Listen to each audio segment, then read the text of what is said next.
everybody, Chris here. Thanks for coming back for another Isshinryu tutorial. Today I'm going to talk to you about the Isshinryu fist and the Isshinryu punches. Okay? Now, in the basics we went over in the last video, right? The fundamentals and basics of Isshinryu. If you haven't seen that video, by the way, and you're new to Isshinryu, you're new to the style, or even if you're seasoned, I would recommend going back to that video first, because you might, even if you're seasoned, catch something that you didn't learn yet that could help. Now remember, this is a supplementary channel. If you're training in a dojo, I'm not your sensei. Take everything I say, ask him about it. But I am on YouTube as a supplementary teacher for all who practice karate, for all who practice Isshinryu karate, and martial arts in general, right? I'm taking advantage of YouTube. Figured, what the heck, what do I got to lose, right? Might as well give whatever I got to society. So here I go, giving it away. I don't want it all to just stay with me to the grave. I want to give back. I want to give back what I know. So today we're talking about the Isshinryu fist and the Isshinryu punches. Okay? Now, like I said in the last video, the Isshinryu fist is made with the thumb on top, not like in other styles where they have the thumb along the fingers, right? The Isshinryu fist is made with the thumb on top, and it's vertical. We're punching vertical, right? And we're hitting with the top two knuckles. They fit nicely into that solar plexus of the enemy, right? And the thing is, with the vertical fist, even if you jab it, let me back up so you can see, even if you jab it out a little bit, right? That is going to brace your wrists and protect your knuckles from being broken. If you hit them in the face with a vertical fist, it is less likely to break your knuckles than if you were to hit them with a horizontal fist, okay? In the head area, in the face, at the head, anywhere. This is very hard. The head is very, especially up here. The jaw is hard. You know, you don't want to break your fist. You don't want to break your knuckles. So you want to punch in a way that is less likely to break your knuckles. Could it still happen? Yeah. Is it less likely to happen with a vertical fist than a horizontal fist? Yeah, absolutely. Plus, don't forget the thumb is on top, creating more pressure, bracing the wrist more, right? It's bracing the wrist more. Jack Dempsey, yes, I know he fought with gloves, but he advocated that vertical punch, right, in his boxing matches. Right? So that vertical punch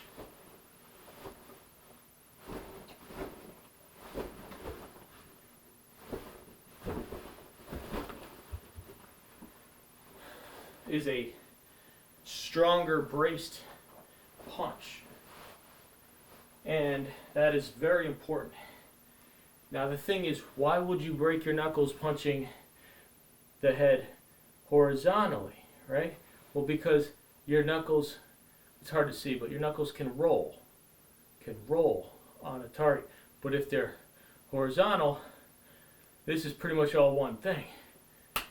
Now, even though we normally punch with the top two knuckles, right? If you're punching the head, I personally,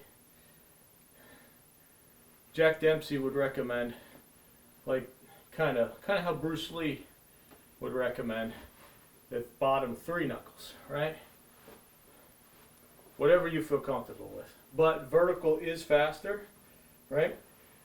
In Isshinryu, it said that the vertical punches, you can throw 5 vertical punches in the time it takes somebody to throw 1 corkscrew punch. That's why we practice it in our basics, right?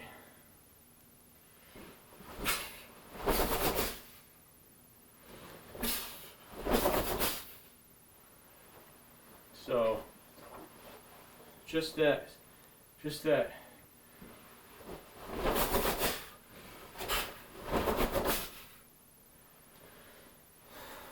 Vertical fist is extremely fast.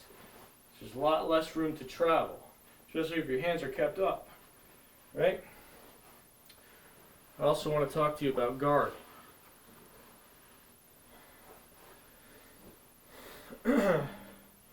Old school boxers, a lot of them used to fight like this, right? You see like old American boxers, old Irish boxers, right? They used to fight like this. Now you don't have to have your hands out that far, but they used to do like karate style blocks. They left their guard way out here, okay? And they did that so they can block, right, and counter really quick, right?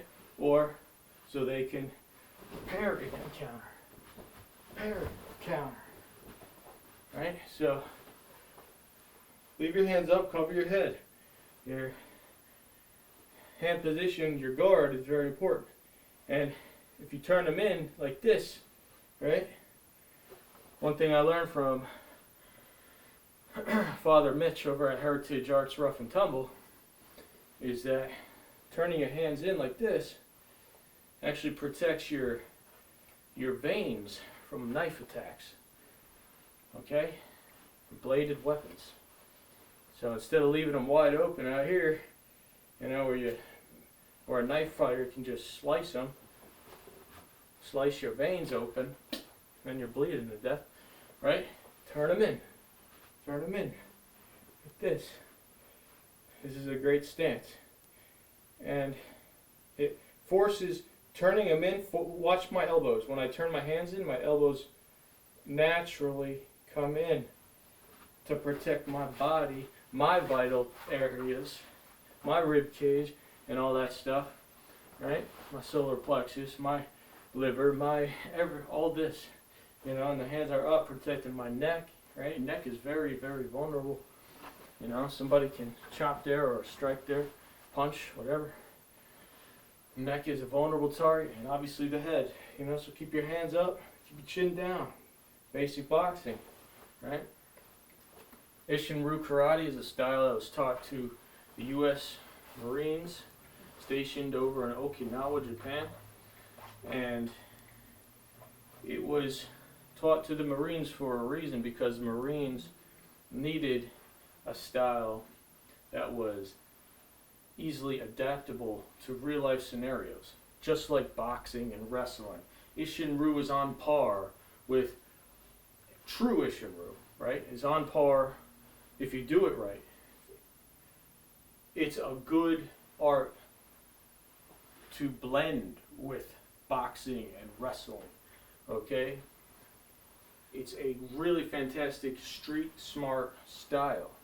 Now, what are you going to get from boxing and wrestling? Well, you're going to get other things. You're going to get, that's why I do Heritage American Rough and Tumble with Father Mitch, because I'm learning how to do submission grappling. I'm learning catch wrestling. I'm learning old school boxing, street boxing, or old time boxing that they used to do before the rules came about that made it what it is today, with wearing big giant gloves and not allowing a lot of old martial arts style techniques. A lot of martial artists like Jack Dempsey because he moved like a martial artist. He did all kinds of maneuvers, and I'll go into another video explaining Jack Dempsey's fighting techniques one day, right? Very, very great style of boxing for martial artists. And Jack Dempsey also was himself a martial artist. He made self-defense, I believe he made self-defense books and manuals. What was one of them? Can't think of the name of it right now. Very popular one, but we'll talk more about Jack Dempsey and his fighting methods in another video.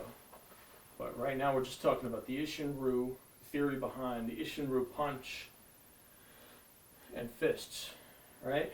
So let's talk basic punches with the Isshinryu fist. What are the 4 basic punches in boxing? Well, there's more than 4, but there's the jab, but there's the cross, right? There's the hook, there's the uppercut, okay? Now in Isshinryu, we're not going to do them just like boxing. We're going to turn the hands in a little bit, protect our body. Just like, remember I said when I was showing you the Isshinryu uppercut, retract it back to protect that body. Protecting your vital organs is important in Isshinryu, right? And for street fighting. So we're going to fight street fighting style with awareness of protecting our organs and our vital spots, our neck, all that stuff, all this good stuff right here, from here down. You know what's down there too. You definitely want to really be able to protect that as well. Right now we're covering a lot of upper body, but let's get into it. So the stance, right? Just a high guard. I recommend putting the hands in a little bit for street application, right? I know if you're sparring in the dojo, your hands are like all over the place. Sparring in the dojo is not the same as defending your ass in the street. Okay, 2 different things, 2 entirely different things. I respect it. I've done it. Won a world champion in it. World championship in 2009 for brown belt adult men's kumite, right, in fighting. But some of it can translate to real life, but a lot of it is meant for sport, right? It's meant to win, to score points. In the street, there's no points, judges, refs, belts, gis, headgear. There's nothing, no protective cups, right? There's no mouthpiece in the street. You must protect yourself in the street. You must protect yourself. You must be reality-based, or you die. That simple. So protect yourself, okay? Protect yourself. Chin down, hands up, right? Arms in to protect, to guard your body. And Isshinryu is infighting, right? It's in, primarily we want to be in, close, right? It's developed by a short man. Asians are not to be racist, but Okinawans are generally shorter people. Isshinryu was developed by a very short man, and it's the short man's game, right? It's infighting. It's not long-range boxing. It's in dirty boxing, infighting, right? Street fighting. That's what this is. It's all street fighting. And there's grappling too. But right now, I'm giving you some more expanding on the fundamentals and basics, right? Expanding a little bit. Expanding your mind, how to make these actually work. How to maneuver, how to move. So your hands are up. Remember to turn the fist this way, so that way your elbows go in to protect your body, okay? Now, for your jabs in Isshinryu, right? Notice my chin is down, my hand is up here guarding, and you're going to jab it out, retract it back. That's a jab. So you're going to come back more. All right, jab. All right, that's a jab. Vertical. Isshinryu is vertical. All right, jab. Okay, now you're going to cross. You're going to come here, keep your chin down. So you're going to slip. You can slip, practice your slips as you cross. Hand here by the head. All right, you're going to cross. And back. All right.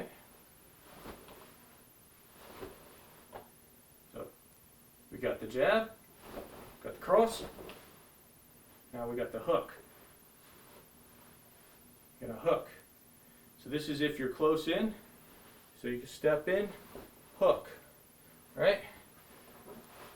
Because if you just stand there and practice and do jab, cross, hook, uppercut, stationary, how are you going to land this hook in this uppercut? Right? What it really is it's jab, cross, you could shuffle step in, hook, uppercut to the body or the chin. Okay? These are 4 basic boxing punches using Isshinryu punches. Alright? And now, so we got the jab, got the cross, right? Now the hook is vertical. Hook is vertical. You're hitting the side of the jaw vertically.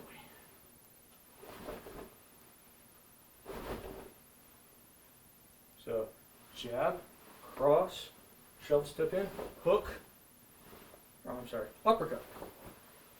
Uppercut. Right? So you can really wind up, but you don't have to.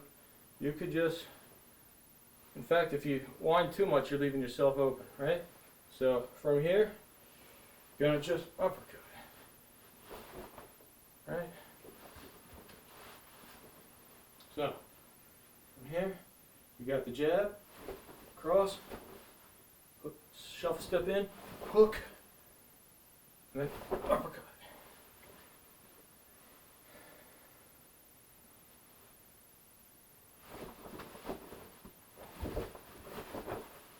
There you go. Jab, cross, hook, uppercut.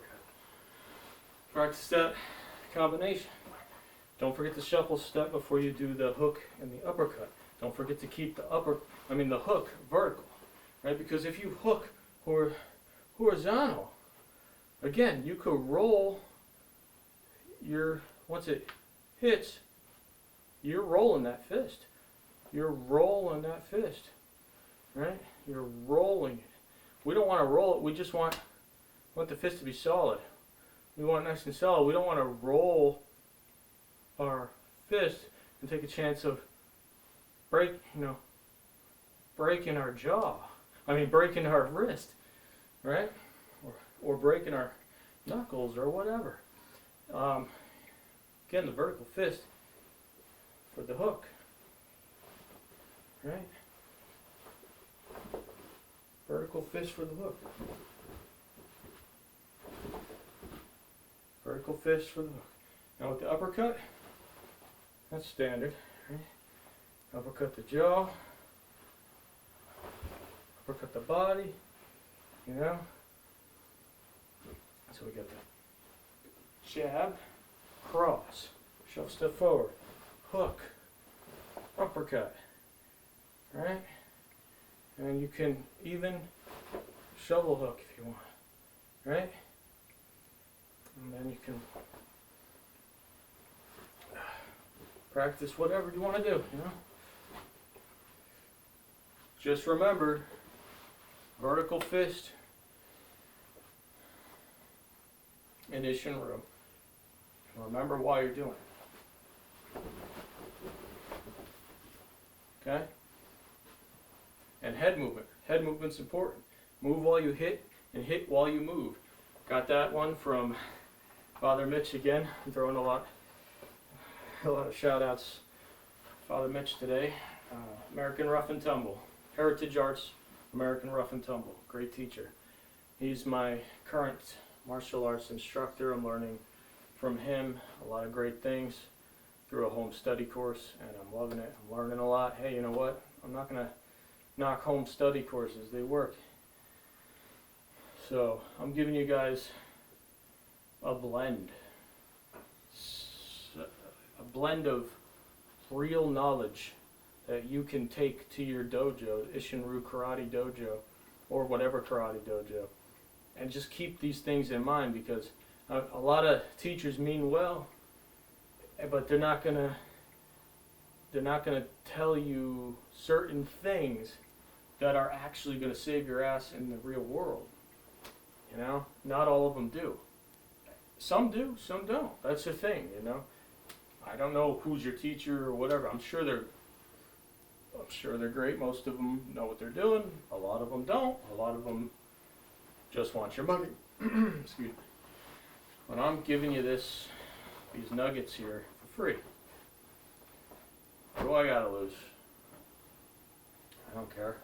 I don't want to keep it. I'm not selfish. I'm not going to keep it all to myself here.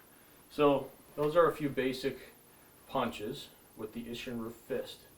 Right? Now, I want to mention something. And something I do in Heritage Arts Rough and Tumble also is I palm to the face. Right? This would be a palm to the face.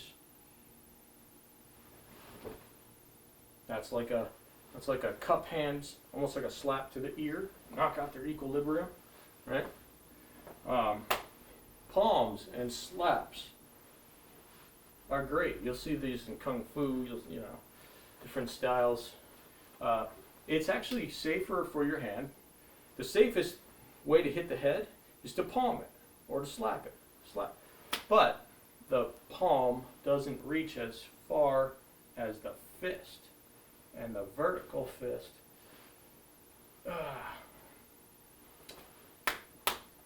so the palm doesn't reach as far as any fist, vertical or horizontal. The palm doesn't reach as far as a fist. The palm does not reach as far as a fist. Okay, you understand what I'm trying to say here?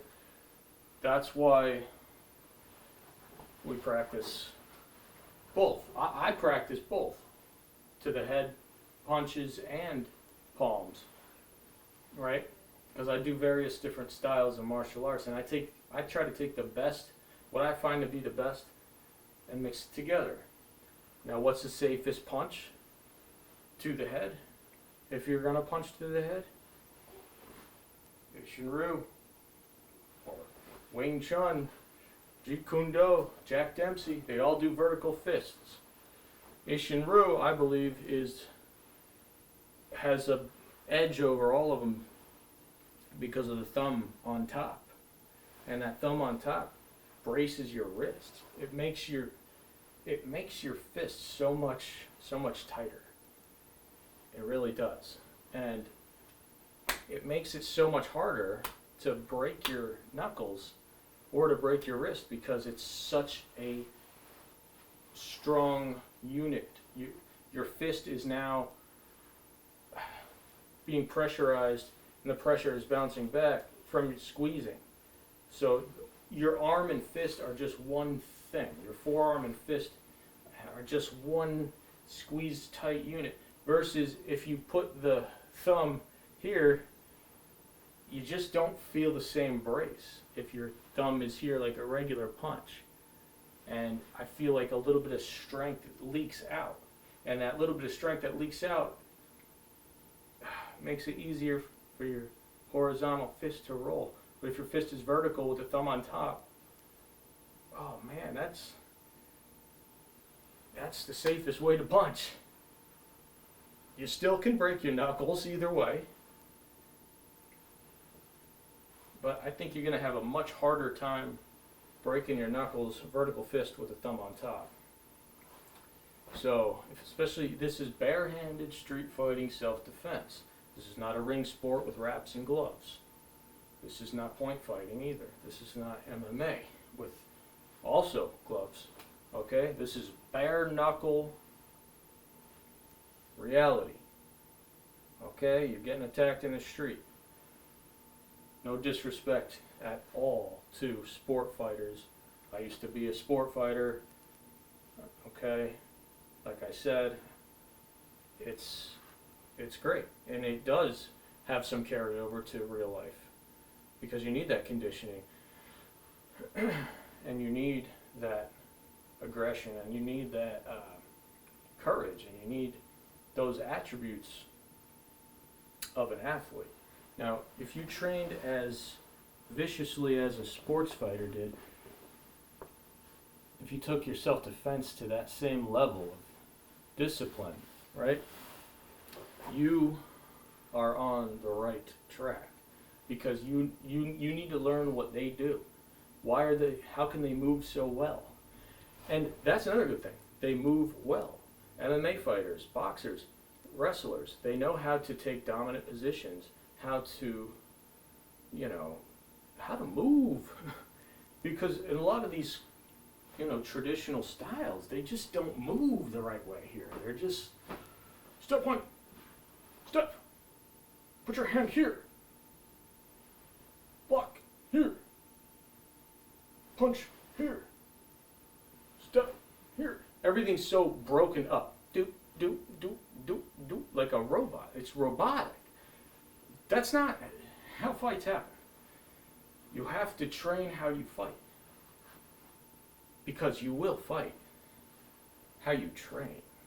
Okay? It will show up. And man, I don't want this to show up in a real fight. Do, do, do, do, do, do, do, do, do, do, do, do, do, do, doing the robot here, you know what I mean? I'm not doing that in a fight. So why am I doing that in the dojo? Why am I doing that in the gym? It doesn't matter. It makes sense. It blows my mind. That ain't how you fight. So why are you training like that? We must evolve. It's time to transcend. It's time to grow. It's time for a new revolution, a revival of the truth when it comes to hand-to-hand combat. Okay? Where tradition and modern times can amalgamate, can blend together to create something new, something greater than what's ever been done before. Okay? And we see a lot of that happening in the sport of MMA. But we need to bring what MMA did, that level of mixing and mashing and amalgamating and hardcore training to the self-defense world. Come on, people, it's time. All right? It's time. It's time to admit that we need growth in the traditional martial arts world. And I'm a traditional martial artist. That's why I'm like begging for it. That's why I'm putting these videos out there. Because I'm learning from different things. I've had almost a year of boxing instruction from an actual boxer that boxes in the ring. Right? Shout out to Anthony Muta. So I understand how to move at least a bit, and I'm trying to get better and learn more, I use my punching bag. I'm getting them. I make grappling dummies. I'm doing what I can at home. I'm solo. All right. I train hermit style for now until I can afford to go train at a proper dojo once again, and maybe learn Brazilian Jiu-Jitsu or whatever. I'd love to learn wrestling. It's really hard to learn wrestling as an adult. I would love to continue my karate training. Right now I'm a brown belt in Isshinryu. I'd love to go back for my black belt. You gotta have, like, what did Bruce Lee try to do all along, He was trying to take what's useful, discard what's useless, and add what is essentially your own. That's how every other style was created. Some guy out there was crazy enough, brilliant enough, and was fed up enough that he made his own style. Use no way as way. Use no limitation as limitation. Right? Be like water. Water can flow or it can crash. Be water, my friend. Be water. Be fluid. Be ever flowing and growing and evolving and changing and transcending. That is how you do not just martial arts, but life. Well, if you enjoyed this video, thanks for watching. Hit the thumbs up, like, subscribe, share, and stay tuned for more instruction in this awesome art of Isshinryu karate and in heritage arts rough and tumble. Once I feel I am ready to teach and have the okay from my teacher to go ahead and teach, I'll teach some of that stuff too. You know, and just martial arts in general. You know, I'm always learning, always growing. I want to bring what I can into my original system, and I want to bring my original system, Isshinryu, into other forms of fighting. Like you just saw me basically bring Isshinryu into boxing, and bring boxing into Isshinryu. You know, if we're gonna make it work, we got to learn from other systems. Boxers know how to move their asses. Boxers, they're very handy. They know how to move in such a way where it doesn't matter if they punch vertically, horizontally, this, that, and the other thing. They're going to knock your ass out because they know how to move. All right? We can't be stiff, rigid robots in a real fight. We must learn how to adapt to our situations, to any and all situations. All right? It must be tested under fire. Okay? Because when you put that metal right in the fire and refine it, or you put that what was that? When you put that what was that kind of stone before? I don't know. And it turns out to be gold. I don't know. You'll be a golden sword. You get my point. You get my point. You have to be tested to grow. You have to be. All right. All right. So, well, thanks again for watching. Appreciate it. All love. God bless. Till next time.